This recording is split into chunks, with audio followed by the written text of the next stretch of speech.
Antonietta Berriozábal, and I'm the daughter of immigrants.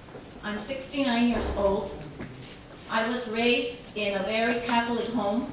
I was taught by priests and nuns, and one of the most powerful lessons I learned as a very small child was when I heard one of the sisters say that every human has dignity, that there is human dignity. We were very poor, and when I heard that message from somebody that I said represents God, that was an important message that I have lived all my life. I was shaped by the Catholic social justice teachings of my church. I served in public office in San Antonio, Texas. I'm a public figure in my city. So these days, as I have gone around my city, whether it's at Burlington's or McDonald's or the grocery store, people come up, ay señora y los niños, the children, and what are we doing and what can we do? What you dreamers have done and what the dreamers of Texas that I have met have done is something profound in this country. I have met young men and women from San Antonio, the dreamers we call them.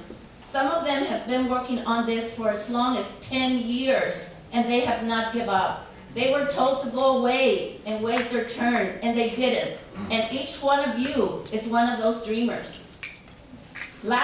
On November 29th, these dreamers went to Kay Bailey Hutchinson's office, and they just wanted to talk to her by phone, for her to tell them, what is it that you don't like about that law, and maybe we can work to change it. And she wouldn't talk to them. And I sat outside the door of the senator, where the young people were inside, chained to each other, and they said, community, help us. So I sat down at her door, and we were all arrested.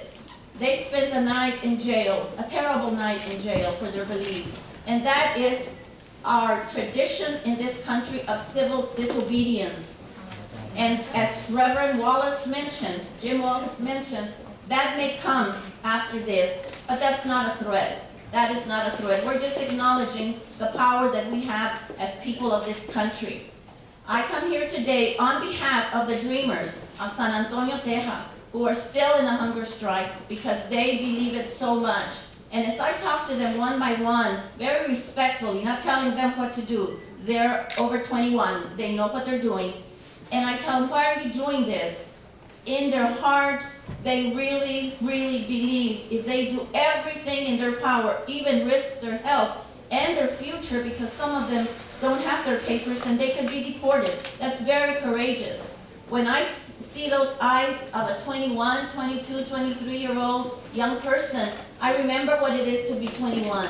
So in my heart, I hope, and my message to those men and women in the Senate of the United States, particularly Senator Kay Bailey Hutchinson, who is around my age and is a mother, is us with the gray hair. What are we going to leave behind to our children? Please